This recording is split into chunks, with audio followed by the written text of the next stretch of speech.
일당 50씩이니까 10명이니까 500명. 자, 오늘은 이 마테오복음 잃은 양의 목자 예수님의 제자 되기 마테오복음 174쪽 9과 마테오복음 13장에 해당되는 왕의 비유들의 제목이죠.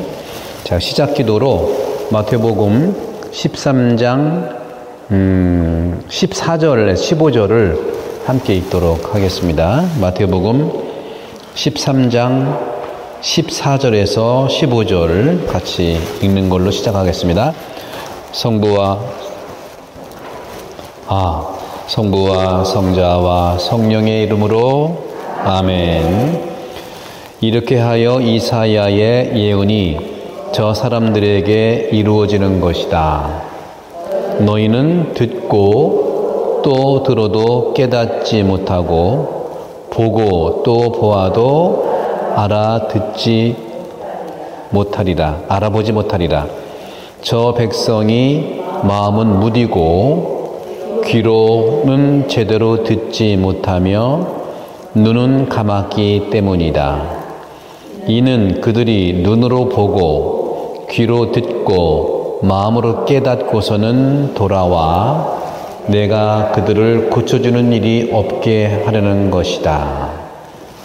16, 17까지 같이 읽읍시다. 그러나 너희의 눈은 볼 수 있으니 행복하고 너희의 귀는 들을 수 있으니 행복하다. 내가 진실로 너에게 말한다. 많은 예언자와 의인이 너희가 보는 곳을 보고자 갈망하였지만 보지 못하였고 너희가 듣는 것을 듣고자 갈망하였지만 듣지 못하였다. 성부와 성자와 성령의 이름으로 아멘. 네, 오늘 마태복음 13장부터 시작을 하고요. 174쪽에 보시면 박스가 있는데 통제하기 힘든 교실을 통제하는 가장 빠른 방법 중에 하나는 어떻게 할 것인가. 여러분들이 모였을 때 시작하겠습니다. 조용히 하세요. 조용히 하세요 해야 막 떠들잖아요. 그죠?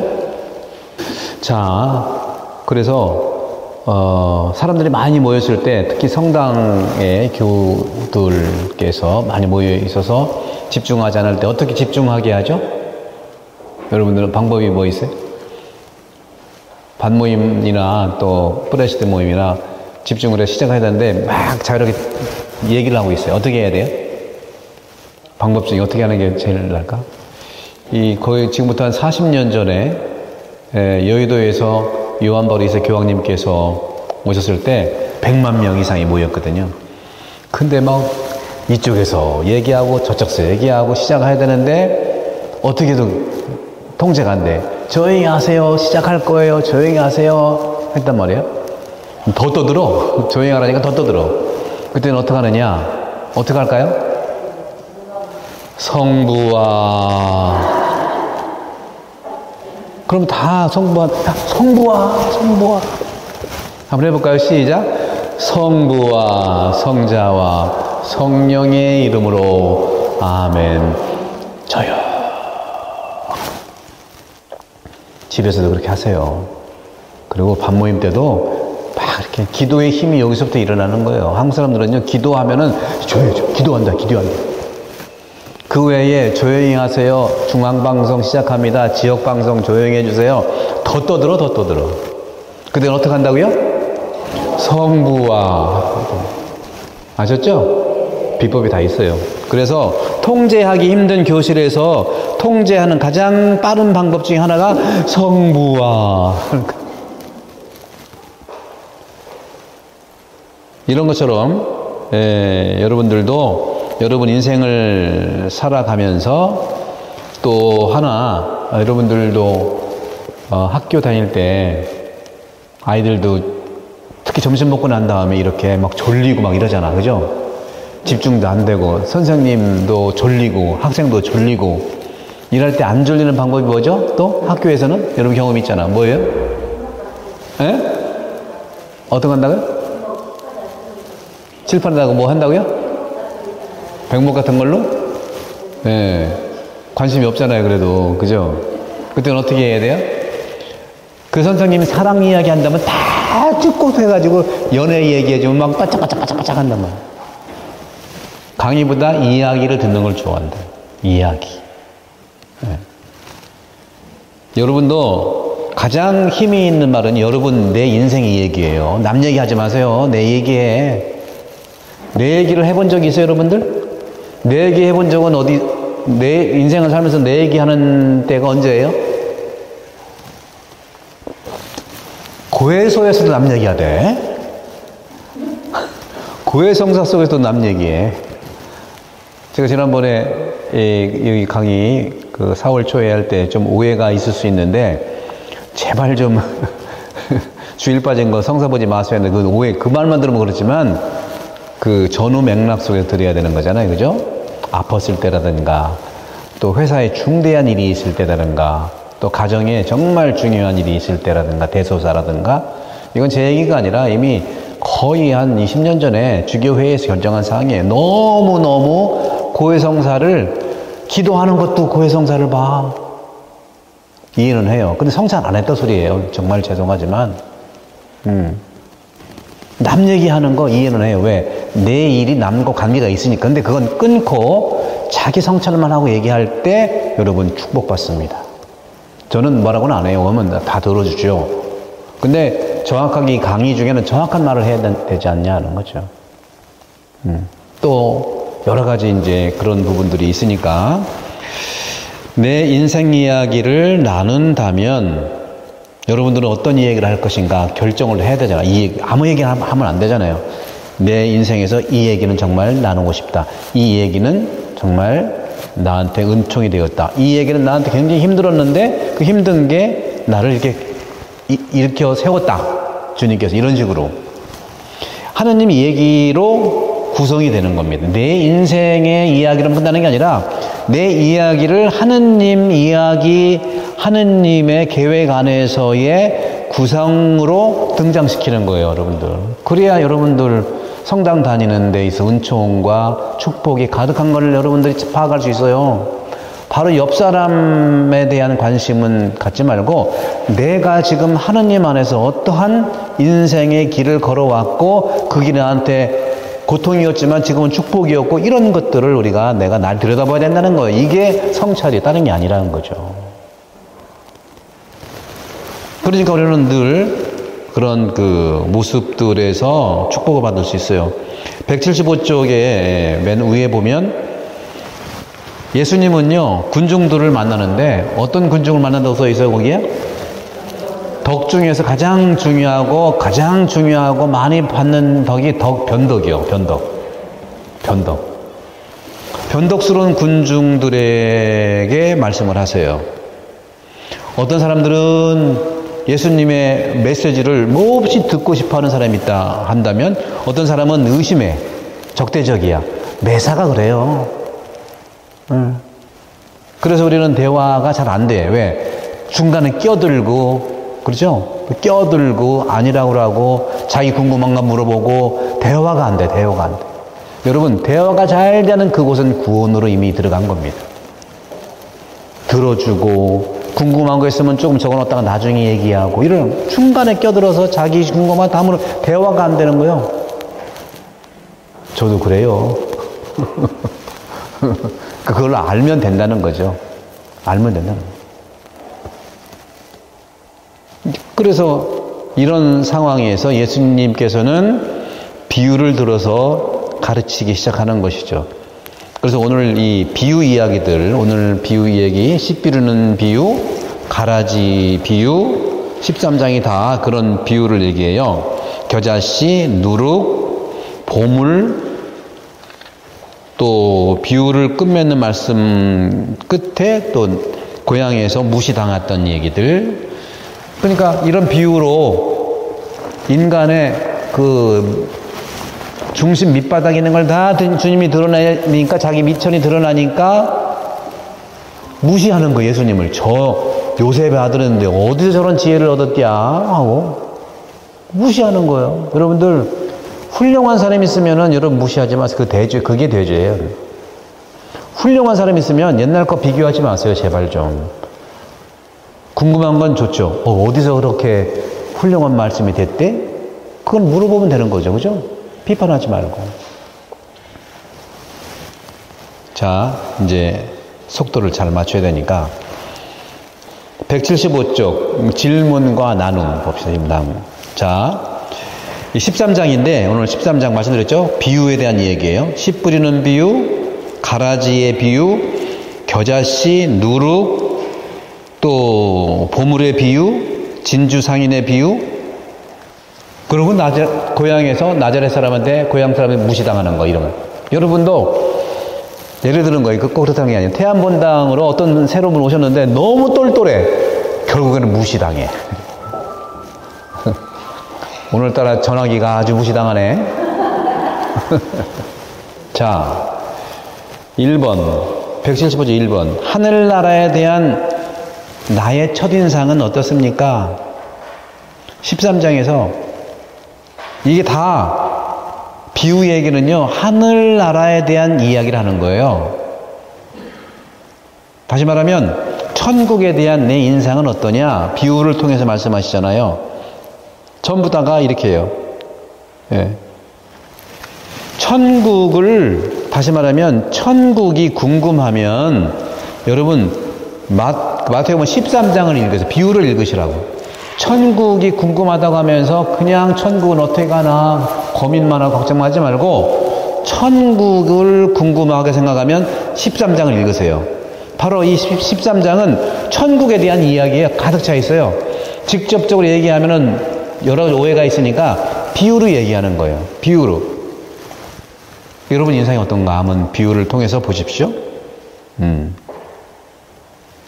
자, 2번 씨 뿌리는 사람의 비유에서 하나님께서는 천국에 대한 당신 메시지를 전파하실 때 어떤 반응을 기대하셨을까? 이게 13장 1절에서 9절, 18절에서 23절에 대한 건데 1절에서 9절은 씨 뿌리는 비유를 말씀하셨고 그 다음 18절에서 23절은 설명하는 비유에 대한 설명이에요. 거기 보십시다. 13절 1절부터 9절에 보면은 예수님께서는 집에서 나와 호숫가에 앉으셨고 또 많은 군중이 모여들었죠. 예수님이 배에 올라 앉으시고 군중은 물가에 그대로 서 있었어요. 그러니까 오늘로 비유한다면 저는 이게 배예요. 배에 올라 앉아 있는 건 제가 배에 올라 앉아 있고 여러분들은 어디에 있어요? 물가에 그냥 좀 일어서실래요? 일어서서 들으셔야지. 아니야. 진짜 들으시네. 나는 여기 나왔잖아요. 예수님께서는 배에 올라 앉았단 말이죠. 거기 군중은 물가에 그대로 있었다고요? 서 있었다. 이런 걸 상상해서 그렇게 할 수 있잖아요. 그죠? 이런 부분들을 잘 보시면은 본문에 대한 이해가 있는 거예요. 내가 보고 싶은 것만 보시지 말고. 그래서 예수님께서 그들에게 많은 것을 비유로 말씀해 주셨다. 자, 씨 뿌리는 사람이 씨를 뿌리러 나갔다 하면서 쭉 이건 너무 잘하는 거예요. 어떤 것들은 길에 떨어져 새들이 와서 먹어버렸고 어떤 것들은 흙이 많지 않은 돌밭에 떨어졌고 흙이 깊지 않아서 싹은 곧 돋아났지만 해가 솟아오르자 타고 말았다. 뿌리가 없어서 말라버린 것이다. 다 이유까지 설명을 했어요. 또 어떤 것들은 가시덤불 속에 떨어졌는데 가시덤불이 자라면 숨을 막아버렸다. 그러나 어떤 것들은 좋은 땅에 떨어져 열매를 맺었는데 어떤 것은 100배, 어떤 건 60배, 어떤 건 30배가 되었다. 그 다음에 뭐예요? 귀 있는 사람들은 들어라. 귀 있는 사람 들어라. 그래서 예수님이 어떤 반응을 좀 보이셨냐? 귀가 있으면 알아들어라. 자, 그리고 18절에서 23절은 그 비유를 설명을 또 구체적으로 한 것이죠. 누구든지 여기서 나와요. 18절에 보시면 누구든지 천국에 관한 말을 듣고 깨닫지 못하면 악한 자가 와서 그 마음에 뿌려진 것을 빼앗아 간다.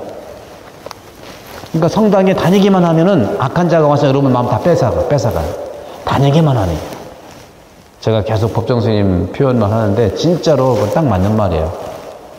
저도 사제가 돼가지고 그냥 왔다 갔다만 하고 말씀도 모르고 그냥 그렇게 했으면 저도 똑같았을 거예요.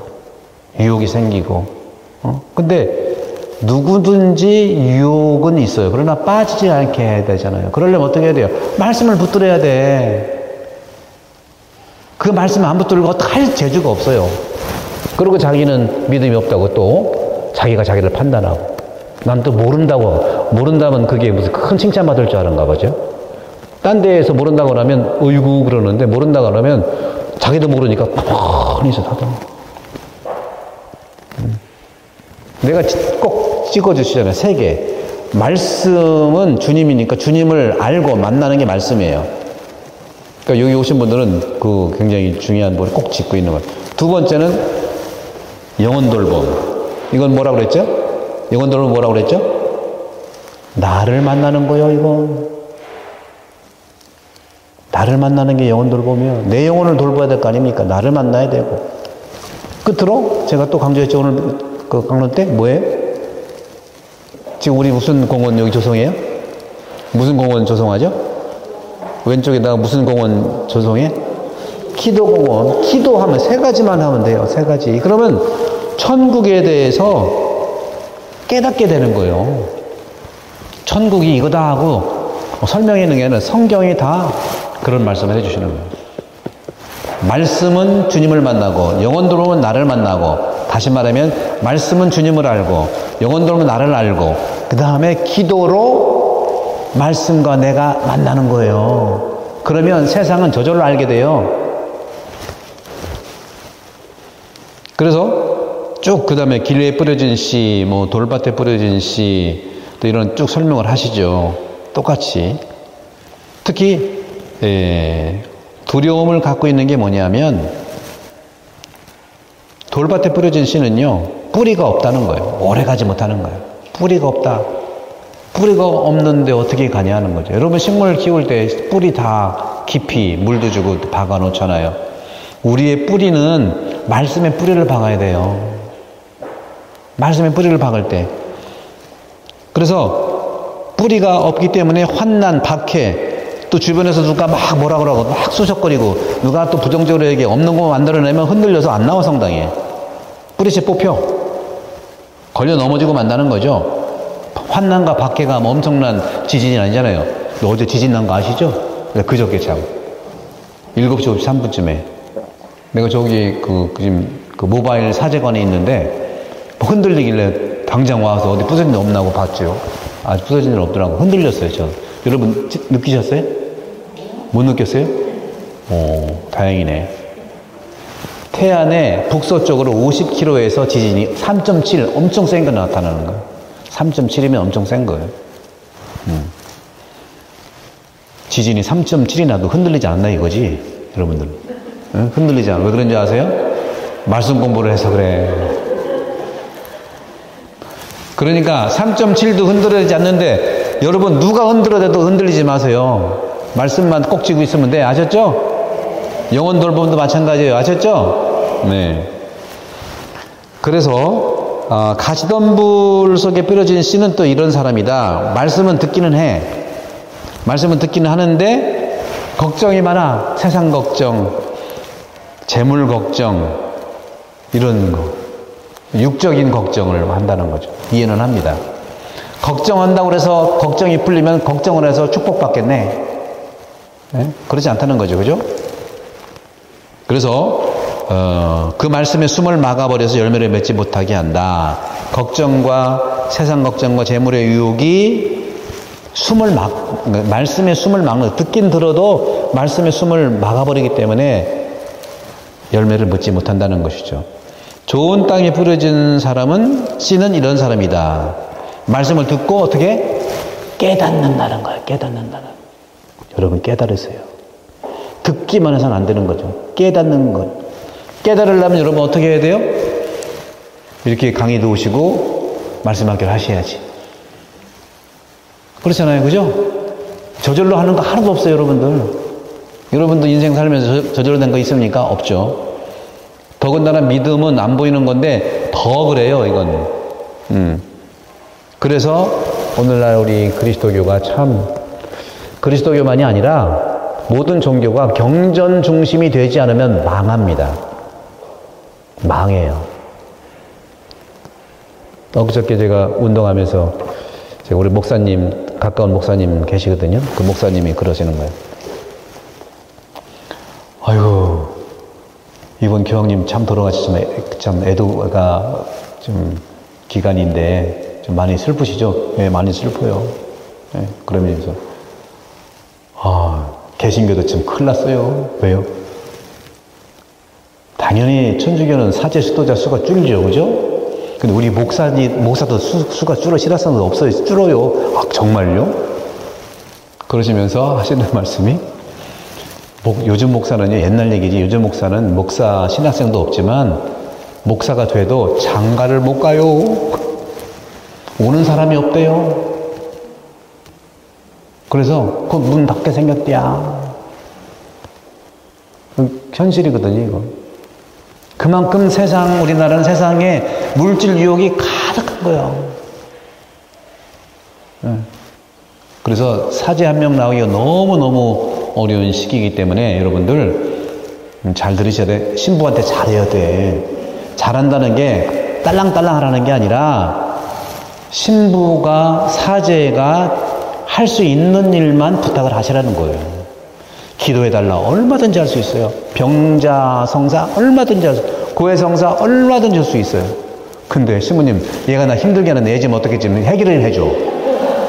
내가 경찰이야, 검찰이야. 그걸 또 집단으로 그래. 여러분 묻지만 여러분들이 그렇게 하는 경향이 있을 수 있어요. 지금은 강의니까 그렇다지만 현실로 들어가면 전혀 강의 생각이 안 날 거예요. 지금 당장 내가 저 인간 때문에 내가 힘드니까. 그럴 때일수록 정신을 차리고 말씀으로 들어가십시오. 말씀으로 들어가지 않는 한 우리는 매일 사제수 줄고 수도자수 줄고 다 줄어가지고 망할 테니까. 이러면 안 되잖아, 그죠? 어? 그래서 여러분들은 지금 보니까 한 200명 오셨는데 여러분 보고 내가 희망이 정말 있어요. 그리고 예비자분들 저하고 6개월 공부를 하잖아요. 전 대놓고 여러분 내가 좋아한다, 여러분. 왜? 내가 똑같은 말을 항상 하잖아요. 저는 신자수 늘리는 건 참 힘들다. 신자수 늘어야 좋긴 하지만 내가 감당해야 되니까 힘들지 않습니까? 그렇지만 예수님을 소개하는 그런 복음의 기쁨에 많은 분들이 오는 건 너무너무 기쁘다. 왜? 예수님을 소개해 줄 수 있으니까. 예수님을 만나게 해줄 수 있으니까. 근데 예수님을 만나게 해주는 내가 기쁜데 예수님을 만난 그분들은 알아서 스스로 성숙할 수 있어요. 왜? 나하고 6개월을 공부했기 때문에 뭐는 어떻고 어떻게 하는 걸 알아. 근데 이런 교육을 받지도 못하고 그냥 전통적으로 오래만 다녔던 그런 경험이 있는 사람들은 모든 걸 신부한테 말하라고 하거든요. 심지어는 신부님 화장실이 왜 안 된대요? 나도 모르라. 그거는 철저하게 관리 차원에서 직원을 쓰고 이렇게 해야 되지, 당연히. 예. 근데 이런 부분에서 사실은 우리가 조금만 내가 신부다 생각하고, 그건 또 생각이지. 또 그거 좀 이상한 말이네, 그것도. 그래서 저는 참 안타까운 말이지만, 사제가 되면서 사제도 이제 변하거든요. 어떻게 변화해야 될까? 본래의 초심같이 그 사제의 모습이 드러나야 되는데, 초심같이 드러날 수 있는 그런 환경이 참, 그리워요. 저도 이제 후배들도 보고 이렇게 동료들도 보게 되면 평가하는 게 아니라 이렇게 보면 알잖아요. 가지고 있는 물건 보면 알고, 차를 쓰는 거 보면 알고, 또 주변 사람이 누구를 만나는 게 보면 알거든요. 그것은 보다도 신부들은 항상 수도자들은 주님과 가까이 하고 말씀을 가까이 할 때 힘이 나고 하는데, 안 그런 경우가 있을 수 있는데 누구 책임이냐? 그건 누구 말할 수 없어요. 우리 모두의 책임인 거예요. 너가 나다 할 수 없어. 우리 모두의 책임인 거예요. 그런 점에서 이렇게 되면 30분은 못 끝내겠네. 자, 그러면 176조.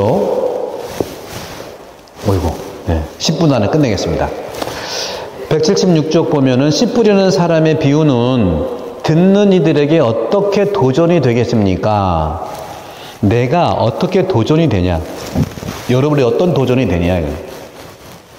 그냥 성당 다니고 그냥 하라는 거 하면 됐는데 지금 와보니까 이 본당심 와서 안 그런 것도 하면 그래 헷갈리는 거죠. 헷갈리는 게 도전이에요, 여러분들. 헷갈리셔야 돼. 그동안 했던 거 내가 좀 이상한 것 같아. 그런 도전을 받으셔야 돼. 저도 마찬가지거든요. 학교에만 오래 있다가 본당 나오니까 이게 내가 잘못된 건가? 도전을 받더라고요. 즉 이상하네. 그런 도전을 받을 때 하느님께 돌아갈 수 있어요. 왜? 힘드니까. 힘들지 않은 사람은요, 하느님께 갈 수 있는 부분이 좀 줄어드는 것 같아요. 힘들 때 주님께 가시면 축복받습니다. 자, 네 번째, 예수님의 씨 뿌리는 사람의 비유는 그분이 말씀하시는 영적인 사람들을 어떻게 더 성숙한 신앙인으로 성장시킬 수 있겠습니까? 네, 바로 이것이 오늘 기도, 시작 기도했던 이사야 예언자의 말, 이사야 예언자 시대에 오늘도 똑같다는 거죠. 영적인 사람들을 성숙시키려면 어떻게 할 수 있겠느냐? 나오잖아요. 이사야 예언자가 구약시대 때 얘기했잖아요. 너희는 듣고 또 들어도 깨닫지 못하고 봐도 못 알아듣고 마음도 무디고 귀로는 듣지도 못하고 귀가 막혀 있고 눈은 또 감고 있고 눈으로 보고 귀로 듣고 마음으로 깨달아 돌아와 내가 그들을 고쳐주는 일이 없게 하려는 것이다. 그러면서 행복한 사람들, 너희는 볼 수 있고 들을 수 있으니 행복하다. 여러분들 지금 말씀을 지금 들을 수 있고 깨달을 수 있으니 얼마나 행복하세요. 그렇죠? 이런 걸 영적인 사람이 되는 것과 성숙한 신앙이 되려면 이런 과정을 나로부터 내가 스스로 바라봐야 돼. 나는 못 듣는구나. 나는 정말 눈이 조금 잘 안 보이는가 보네. 절망하라는 게 아니라 이걸 통해서 눈 뜨고 귀 열리는 것을 여러분 스스로가 체험해야 된다는 거죠. 이게 바로 영성가, 영적인 사람, 신앙인으로 성숙하는 거. 안 그러면 매일매일 똑같이 반복돼. 매일매일 반복돼. 저는 몰라요. 쟤는 왜 저렇게 안 되죠? 쟤는 좀 심하네요. 쟤는 어떻게 되네요? 내 남 얘기가 내 생활의 중심이에요. 내 생활의 중심이 되는. 얼마나 그게 불행한 일이야, 그게. 뭐 때문에 성당 나오고, 뭐 때문에 신앙생활 하는데, 그렇죠? 마테오가 그런 얘기를 하고 있어요. 그래서 제가 마테오가 굉장히 신랄하게 얘기를 하거든요. 제 얘기가 아니라. 5번.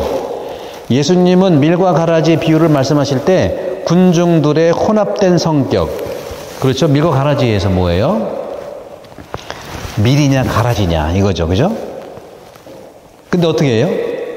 예수님이 이 비유의 성격을 염두에 두셨는데 이 밀과 가라지 비유는 제자들과 우리 교회 구성원들에게, 그러니까 제자들이라면은 사제 수도자 또 평신도 지도자들을 얘기하겠고 교회 구성원은 모든 구성원들 얘기해요. 구역에는 반원들이, 레지언은 단원들이 되겠죠. 그러니까 그 말씀드린 대로 제자와 구성원들에게 어떤 가르침을 주느냐?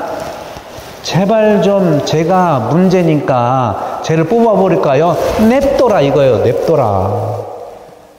네가 뽑을 사람이 아니야. 뽑고 내가 뽑는 거야. 뽑아도. 제발 좀. 가라지 뽑다가 밀도 뽑아, 이 사람들아. 분명히 그렇거든요. 막 그 공동체 안에서 이 말 저 말만 나가면 그 사람에 대한 것도 있지만 이 말 저 말은 다 우리 편인 줄 아세요? 우리 편 아니에요. 누군가는 쟤 왜 그런데 속으로 말 못해.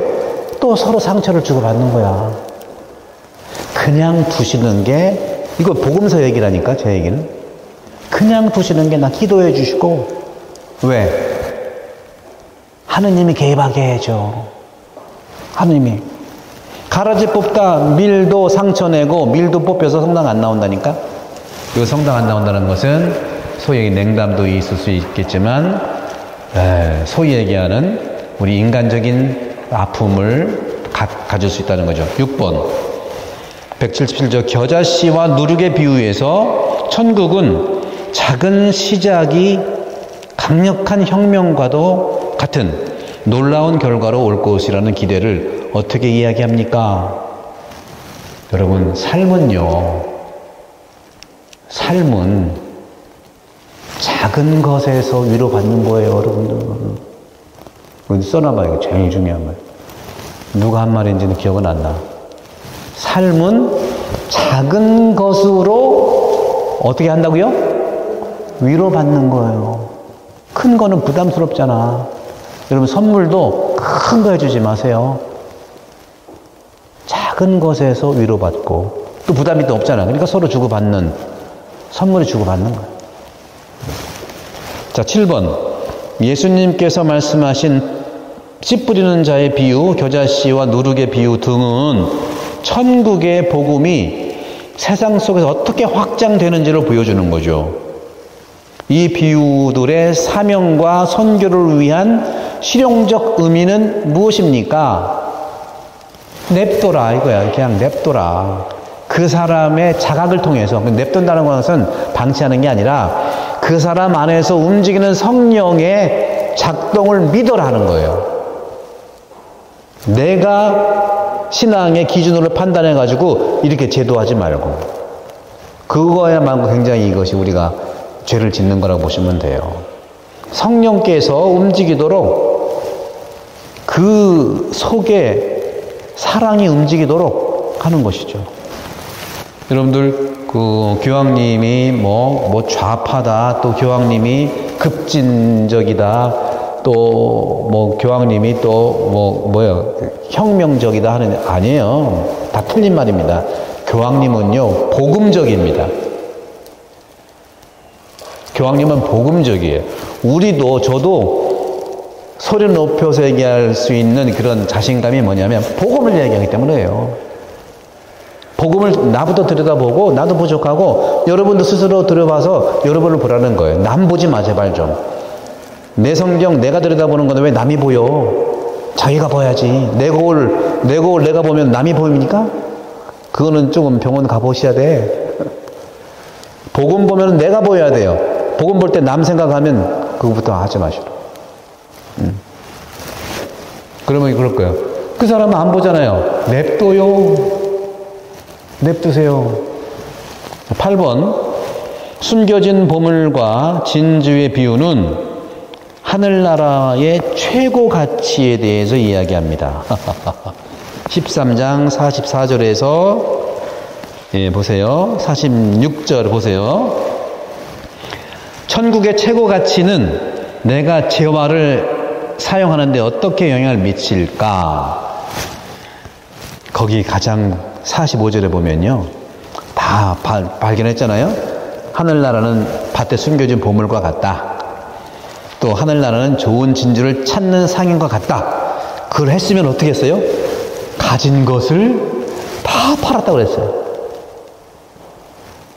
숨겨진 보물, 진주 비유는요, 천국의 최고 가치에 대해서 내가 소유한 재화를 다 처분한다는 거예요. 왜? 너무너무 최고의 가치이기 때문에 그렇다. 그럼 여러분 재화를 어떤 걸까? 그 다음에 178쪽 9번에 보시면 마테오 13장은 예수님께서 고향에 방문하시는 것으로 끝을 맺습니다. 아까 말씀드렸죠? 고향 사람들이 뭐라고 그랬슈? 참나. 그렇죠?